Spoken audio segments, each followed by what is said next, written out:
แต่ว่ามื้อนี้เขาก็มีข่าวมาเล่าเกี่ยวกับว่าเจ้าหน้าที่ไอซ์ได้จับกลุ่มคนลาวเฮาจำนวน2คนเฮาก็สิมาเบิ่งว่าแต่ละคนนั่นมีประวัติอีหยังแดเนาะคนแรกชื่อว่าวันนัดเลิศแล้วถูกเจ้าหน้าที่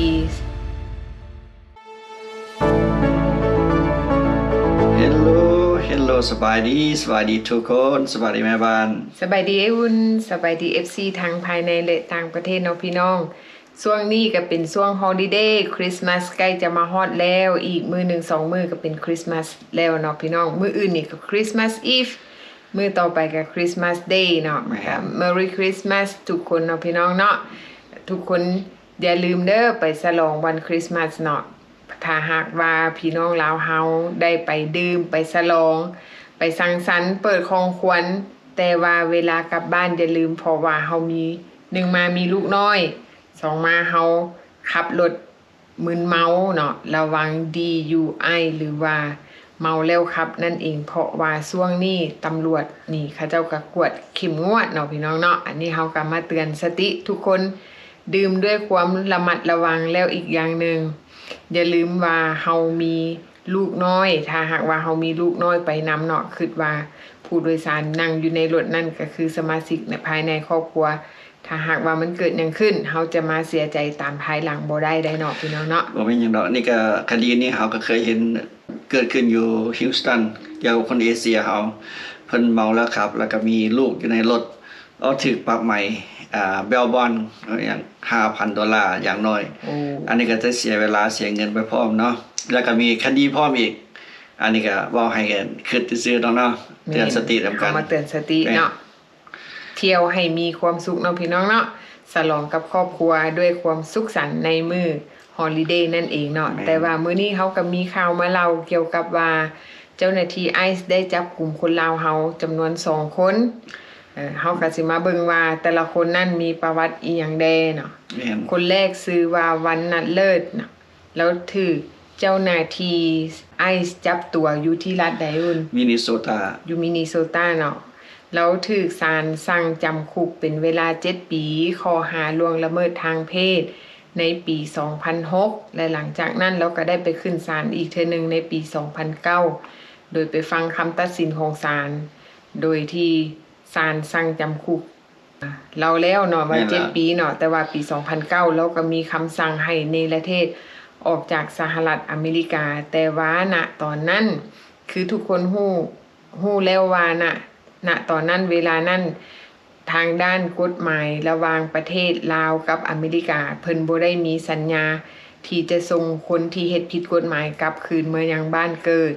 เราก็เลยถูกปล่อยออกมาหลังจากเรารับโทษได้7ปีแล้วก็เลยถูกปล่อยออกมาให้เข้ามาใช้ชีวิต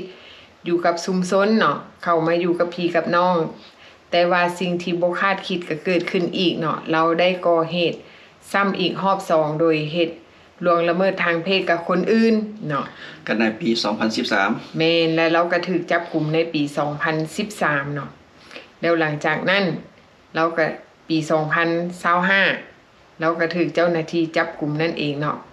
ก็คือข้อหาที่เราเคยกระทำความผิดที่ผ่านมาอันนี้แม่นเรากระทำความผิดซ้ำอันเก่าเราก็เลยถูกศาลตั้งข้อหาว่า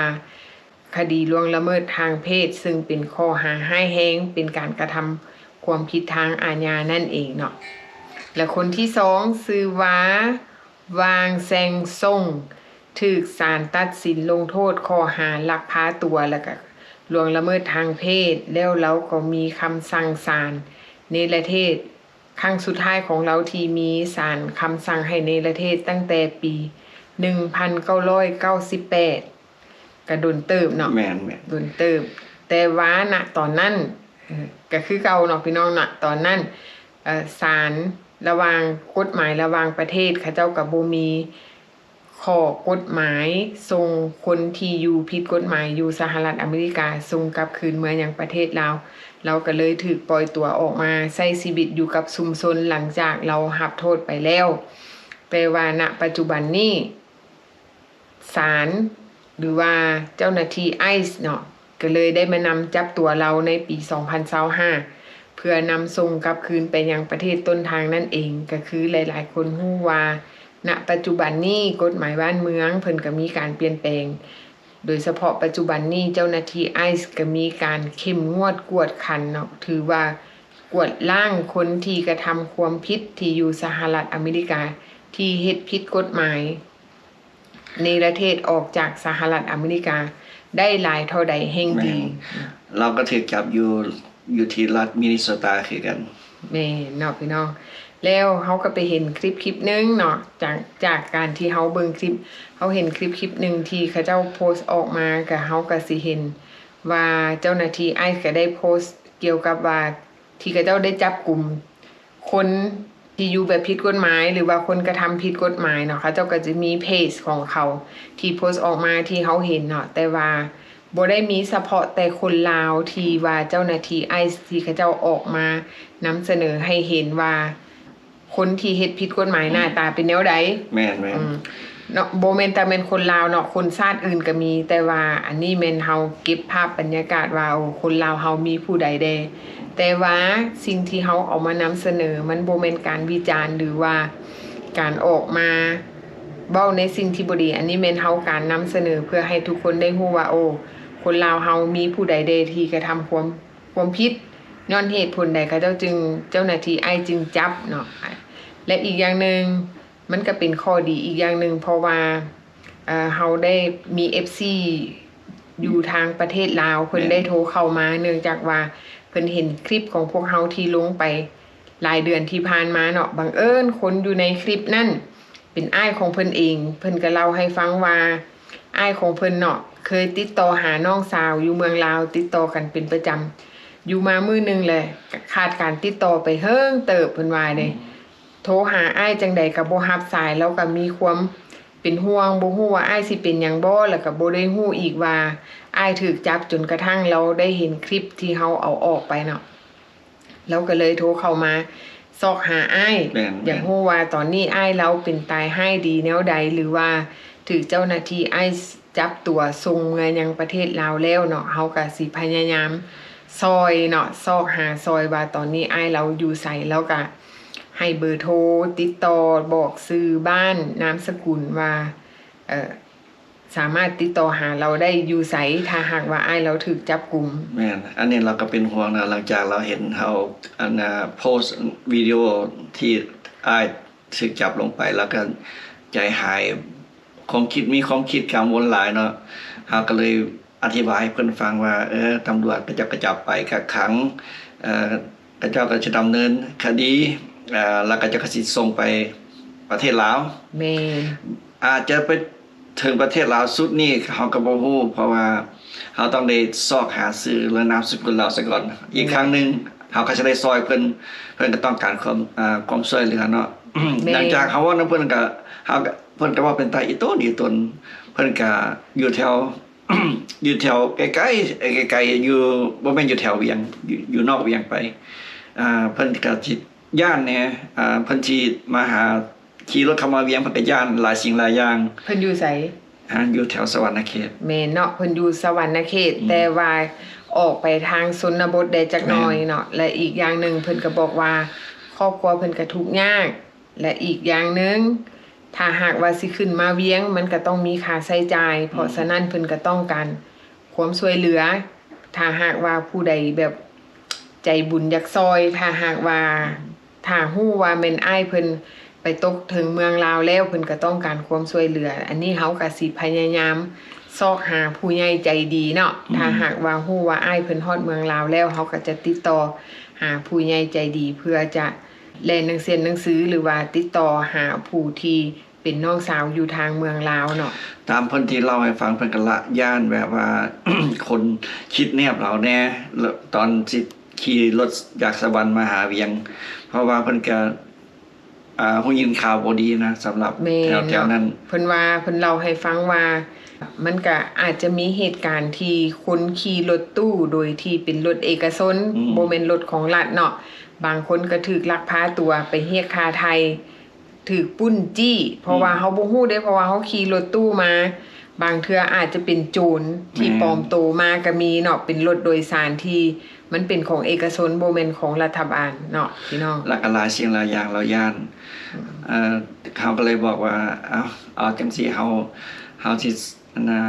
สิซอยเพิ่นทางใดทางหนึงบัดนั้นเฮาสิโทรบอกเพิ่นหลังจากว่าเฮาฮู้ว่าคันสมมุติว่า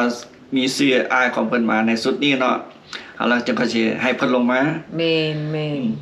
เฮาก็สิพยายามซอยเหลือเพิ่นสุดขีดเนาะถ้าหากว่าเพิ่นต้องการปัจจัยหรือว่าน้ำใจที่เป็นทุนทอนในการค่าใช้จ่ายในการเดินทางเนาะเฮาก็สิพยายามซอยเพิ่นว่าเรื่องนั้นที่เพิ่นไปซอกวันเดือนปีเกิดเพิ่นเขียนไว้ใส่โอ้พี่น้องอันนี้มันก็เป็นถือว่าเป็นข้อดีอย่างหนึ่งของคนที่เขาเจ้าอยู่เขตชนบทถามว่าอ้ายแล้วเกิดวันเดือนปีเกิดซื้อหยังวันเดือนปีเกิดเท่าใดฮู้บ่เพิ่นว่าไปเอาอยู่ไสเพิ่นไปเอาอยู่ข้างเฮือนเพิ่นให้คนไปสอบกันอยู่ข้างเฮือนเนาะอันนี้ครั้งแรกที่เฮาได้เข้ายิมฮู้บ่ข้างเฮือนเป็นหยังเฮาบ่ฮู้เฮาถามว่าแม่บ้านข้างเงินอยู่ไสแม่บ้านก็เลยอธิบายว่าอยู่ไสคือเฮือนอยู่เทิงเพอันเวลาเฮือนอยู่เมืองลาวจะเป็นเฮือนไม้เนาะเฮือนไม้แล้วเป็นดุเฮือนบ่ฮู้เมกาเขาเจ้าเอิ้นอีหยังเขาเจ้าสิเขียนไว้ชื่อแม่นคันลูกผู้ใดเกิดเขาก็จะเขียนเอาขี้ทานไฟเขียนชื่อเขียนชื่อเขียนวันเดือนปีเกิดเพราะว่าคนสมัยนั้นมันบ่ได้มีเจี้ยมีสอสิ่งที่คนอยู่ชนบทสิ่งที่เขาเจ้าใส่ของที่มันอยู่ใกล้ตัวเนาะเขียนชื่อลูกใส่ข้างเฮือนไว้แล้วมันก็สิแบบว่าบ่หายไปใส่อยู่เฮือนนั่นแหละนอกจากว่าเฮือนไฟใหม่มันจึงสิหายเพิ่นว่ากับเฮาคืนนี้เนาะนัมเบอร์จนเลือบจนบ่เห็นเพิ่นก็บ่แน่ใจว่าพันก็รอดเท่าใดเพิ่นก็เลยเดาๆเอาเฮาก็มีชื่อเพิ่นอยู่มีชื่อมีนามสกุลเพิ่นอยู่แต่ว่าวันเดือนปีเกิดก็บ่แน่แม่นว่ามาแล้วก็อีตนเนาะแม่นเฮาก็สิพยายามซอยเพิ่นสุดขีดโดยที่ไปตามหาอ้ายเพิ่นเนาะบางทีอ้ายเพิ่นอาจจะไปในสุดนี้ถ้าหากว่าสุดนี้บ่เห็นเฮาก็สิรอท่าต่อไปเพราะว่าบางคนที่ถูกเจ้าหน้าที่อ้ายจับตัวไปอยู่ที่ศูนย์กักตัวเนาะบางคนก็ใช้เวลา3เดือนบางคนก็ใช้เวลา6เดือนอันนี้มันบ่แน่นอนแล้วแต่ว่าแต่ละคนว่าเจ้าหน้าที่เขาเจ้าจะมีลิสต์ว่าส่งออกตอนใดอันนี้เฮาก็บ่สามารถฮู้ได้เนาะฮู้แต่ว่าระยะเวลาระหว่าง3เดือนหา6เดือนก็จังว่าล่ะคนลาวเฮา ถึงยามนี้เฮาซอยกันพี่น้องบ่แม่นว่าเฮาว่าสิเฮียกห้องเอาเงินนะเฮาก็มาเจอปัญหาสิเฮาก็อีตนเนาะเฮาก็อีตนว่าโอ้ยเฮาก็เลยเฮาสิซอยแบบสุดขีดครับพี่น้องสิซอกหาอ้ายแล้วเนาะแม่นแล้วตามพันที่เฮาเห็นอยู่ก็จะจับอ้ายแล้วก็นุ่งเสื้อขาดส่งขาดเฮาก็มาเจอเว้าน้ำน้องเพิ่นอีกวันนี้เฮาก็โอ้ยคอยใจเพราะว่าเสียงที่น้องเพิ่นโทรมาเนาะเสียงสั่นเครือคล้ายๆแบบว่าโทรมาด้วยน้ำตาแม่นๆแบบว่าอีตุนอ้ายอยากซอกหาอ้ายเป็นห่วงอ้ายแดแล้วก็บ่มีทุนมีแล้วก็ครอบครัวทุกข์ยากแดบ่มีทุนทอนก็เฮ็ดให้เราคิดหลายเนาะเฮาก็พยายามปลอบใจเราหากแต่ว่าถ้าหากว่าเพิ่นบ่มีแท้ๆเพิ่นขาดทุนทอนที่จะขึ้นมาหาอ้ายเฮาก็สิพยายามซอยเหลือเพิ่นแม่นเขาจะอาจจะมีผู้ใดผู้หนึงเนาะใจดีเนาะเป็นไงใจดีอยู่ทางเวียงเขาจะได้ติดต่อให้เพิ่นว่าก็สมมุติเพิ่นขึ้นมาเนาะก็มาหาเพิ่นแล้วเพิ่นสิพาไปบางทีไปรับเอาข้อมูลว่าอันใดอันหนึ่งก็สร้างเนาะซอยกันแม่นเฮาก็สิพยายามประสานงานซอยให้ได้หลายที่สุดเท่าที่เฮาซอยได้เพราะว่าเนื่องจากว่าเฮาก็บ่ได้อยู่เมืองลาวคันเฮาอยู่ลาวก็สิบ่ยากเฮาก็สิพาเพิ่นเฮ็ดเนาะแต่ว่าเฮาก็อยู่ทางพี่เฮาก็สิซอกประสานงานแม่นกับคนอยู่ทางเมืองลาวเนาะให้ซอยเพิ่นจนฮอดสุดกกสุดปลายหั่นแหละเนาะพี่น้องเนาะอ้ายเพิ่นก็อายุหลายแล้วเด้แม่นแล้วลาวระหว่าง70กว่าปี70กว่าปีแม่นแล้วแม่นเนาะอันนี้ก็เป็นอีกคลิปนึงที่เฮาเอามานำเสนอเพราะว่าอันนี้เป็นอย่างเขาจึงว่าเราให้ฟังในคลิปนี้ว่าการที่เขานำเสนอออกไปเขาบ่ได้เอามาวิจารณ์แต่ว่าการที่เขาเปิดเผยรูปภาพบุคคลที่ถือเจ้าหน้าที่จับกุมเนาะอันนี้มันซอยเหลือ บ่ทางตรงกับทางอ้อม โดยที่คนอยู่เมืองลาวเห็นรูปโดยที่คนอยู่บ่อยู่เนาะเคยล้มหากันเคยติดต่อหากันอยู่บ่อยู่ก็เงียบหายไปโดยที่บ่ฮู้ที่ไปที่มาว่า